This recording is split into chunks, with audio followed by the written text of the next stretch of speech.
गीता सांगितली ते संपली नाही. जेव्हा अर्जुनाला अनुभव आला, काय अनुभव? श्री नारायणे विश्व कोंदले. खलास झाली पूर्ण गीता.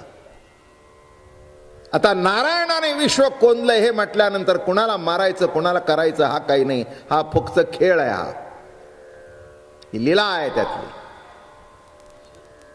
काय रात्रंदिवस नारायण नारायण जप करणारा हा, याला सुद्धा कळू नये. गायी गोप गोपी बाळा मेळविले आपुले पदी, रिसा आणि वानरा क्षेम दे राम.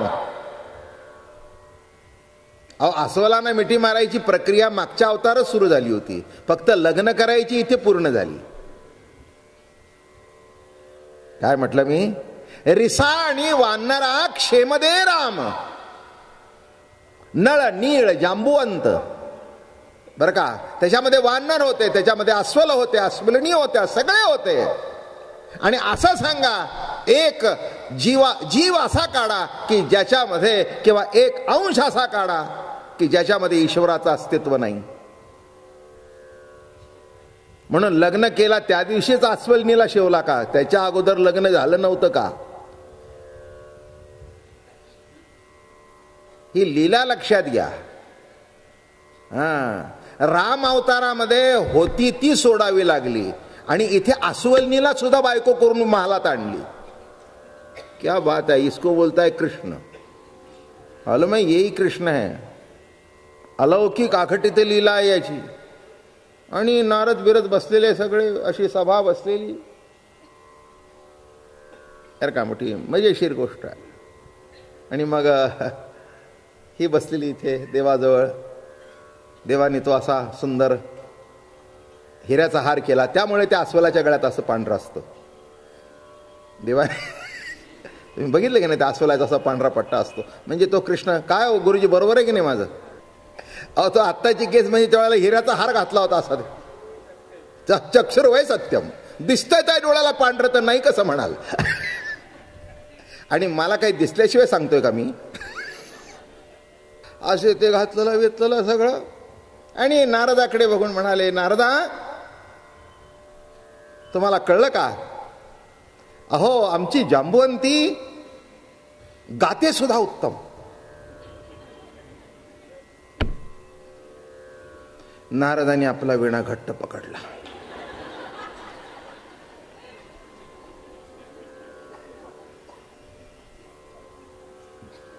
नारदाच्या मनामध्ये आलंच की हिचा विणा जर तंबुरा माहेरी राहिला असेल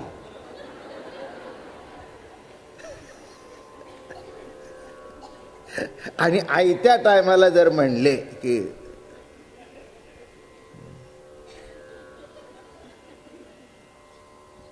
कळलं का नारदा? अहो आमची जांबुवंती अतिशय सुंदर का, ती अप्रतिम अप्रतिम.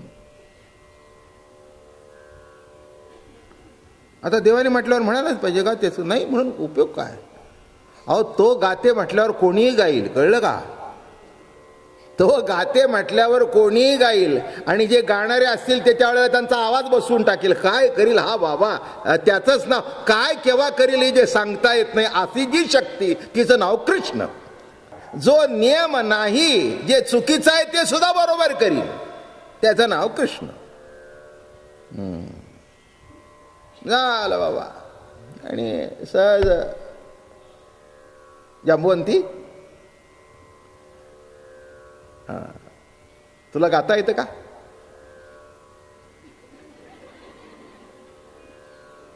एवढं इथेच थांबवला विषय. मग म्हणाले, नारदा आज आमचा एवढा लग्न सोहळा, आपलं गाणं होऊ द्या.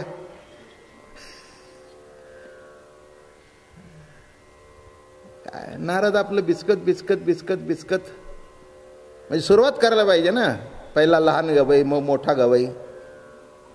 गाण्याच्या मैफिली कशा होतात तर तुम्ही करताच ना. पहिल्यांदा सुरुवाती शिकाऊ असतात, त्यांना आपलं म्हणजे पब्लिक येत जातं. काय शिकाऊ, मग त्याच्याकरता शेवट, मग मोठा गवई. आपलं नारद आता जांबुवंतीच्या दृष्टिकोनातून म्हणजे थोडंसं नारदाचं वगैरे झालं. म्हणले, नारदा आमची जांबुवंती सुद्धा सुंदर गाते. असं करा, तिचा विणा काही इथे आणला नाही, तुमचा द्या. मेलं नारद तिथलं. अहो तुमच्या लक्षात येत नाही त्याच्यातली, तुम्ही प्रॅक्टिकल माणसं नाही म्हणून माझं सांगणं तुम्हाला नुसतं असतंय. तुम्ही लक्षात घ्या, ही अशी बोटं टाकणं निराळं आणि असं ओरबडलं तर त्या तारांचं काय होईल तुम्ही लक्षात घ्या ना. हे साधं नाही, हे असा विणा वाजवणं निराळं. नारदाला वाटलं हिने जर असं केलं तर ते वरच्या लाकडा सकट विण्याचे 2 तुकडे होतील. आता पुढे काय होणार. देवा तिचा बाईचा सूर आहे, माझा खालचा आहे. ते म्हणले ती बरोबर लावून घेते. जांबुवंती आमची हुशार आहे, ती आपल्या स्वरात लावून घेईल. नारद म्हणले आता काय करता बाबा, हे अवघडच आहे, हे तर काही जमत नाही. आणि काय तुम्हाला सांगू, जांबुवंतीने विणा हातात घेतला. अहो हो हो, आवडीने प्रेमाने तुम्हाला सांगू, स्वर लावल्याबरोबर तिला असं वाटलं आपल्या जन्माचं सार्थक झालं. प्रियतमाशिवाय इतर कोणावरही प्रेम न करणं हा सुद्धा एक प्रेमातला महत्व. प्रियतमाशिवाय दुसरं कोणीही प्रिय न होणं. कोणीही कोणीही, बाप असू दे, आई असू दे, मुलं बाळ असू दे, कोणी असू दे, प्रियतम तो प्रियतम. मी काय बोलतोय लक्षात घ्या नीट. कोणी असू दे. आणि शेवटी एक मुद्दा असा उपस्थित होतो की एवढा प्रियतम तर कोण आहे. ज्यांना आपण प्रियतम मानतो त्यांचं देहावर लक्ष आहे, देहाच्या पलीकडे जातच नाही. खरा प्रियतम कृष्ण सखा पांडुरंगच आहे, नाही का. निरुपचार प्रेमा विषय होय जे प्रियोत्तमा, ते तुझे नव्हे की आत्माई से जाणीजे. आत्मा हाच खरा प्रियतम आहे, कृष्ण सखा हाच खरा प्रियतम आहे. आणि म्हणून गोपिकांचं वागणं कुठे मर्यादा उल्लंघन केलेलं नव्हतं. इतरांना वाटलं की ते मर्यादा उल्लंघन झाली, पण आत्मरती हा सर्व रतीमधला श्रेष्ठ रती आहे. आणि त्या जांबुवंतीशी लग्न केलं भगवंताने. आणि आणल्यानंतर सगळ्या बघत होत्या. आता कितीही तिला डेकोरेशन केलं आणि कितीही मेकअप केला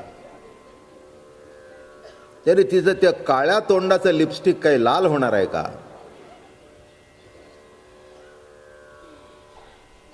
आणि शेवटी बरं, एवढा मोठा कृष्ण परमात्मा बोलणार तरी कोण, ही असली का केली म्हणून विचारणार कोण. त्याला विचारतो कोण हो. नाही, त्यांनी विचारलं तर आपला जिवंतपणा आहे, त्याला कोण विचारतो, नाही का. तो आपली सकाळी उठण्यापूर्वी विचारपूस करतोय म्हणून श्वास सुरू. त्यांनी एक दिवस न विचारू दे, बघा काय होतंय ते. मग त्यांना कोण विचारणार का हो. एवढ्या रागिणी पद्मिनी नागिनी सगळ्या तुमच्या 16,108 मध्ये आहेत आणि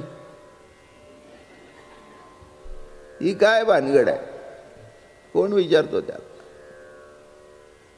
झालं सगळेजण आपलं लग्न सोहळा, सगळेजण जाऊन नमस्कार.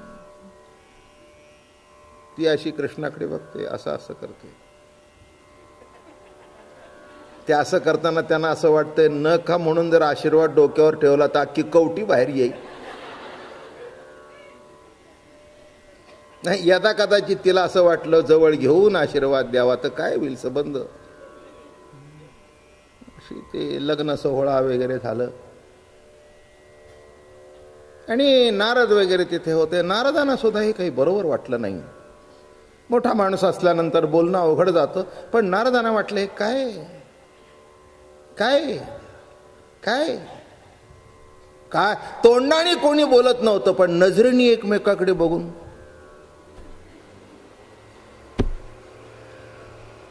प्रत्येक जण तेच बोलत होता. आता तो अंतरात्मा असल्या कारणाने त्याला काही कळल्याशिवाय राहतंय का. त्यातल्या त्यात देवाला काय वाटलं हे सगळ्यांनी म्हणू दे, पण हा नारायण नारायण रोज करतोय याला याच वाटतंय, नाही ना का. अहो गीता संपली कुठे, कळलं का तुम्हाला. श्री नारायणे विश्वकोंदले.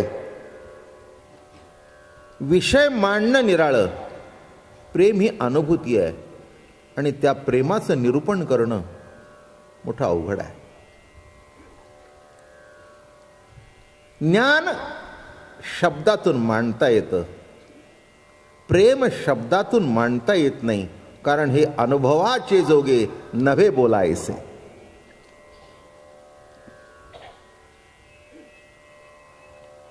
प्रेम जसं मांडता येत नाही तसं व्यथा तरी काय सांगणार, नाही का? तुम्ही डॉक्टरला सांगितलं माझा पाय खूप दुखतोय. खूप दुखतोय म्हणजे किती दुखतोय काही सांगता येत नाही. अहो मला सहन होत नाही इतकं दुखतंय, कळलं, पण शेवटी किती दुखतंय आणि मग तुम्ही थोड्या वेळाने म्हणाल आता कमी झालं. कमी झालं का वाढलं तुझं तुला ठाऊक. प्रेम हा जसा अनुभव आहे तसा व्यथा हाही एक अनुभव आहे. आणि म्हणून जिथे प्रेम आहे तिथे व्यथा आहे.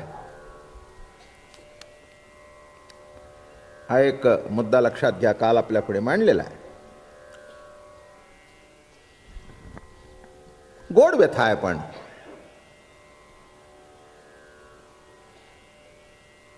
कुणा करता तरी जीव झुरण्यापेक्षा ज्या ईश्वरी सत्तेने आपल्याला जिवंत ठेवलंय त्या प्रभूच्या सगुण साक्षात्काराकरता जीव झुरणं याच्यापेक्षा आणखीन जीवनातलं सार्थक कशात आहे.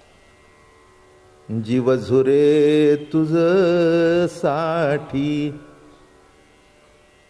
काय म्हणतायत महाराज, जीव झुरे तुझ साठी.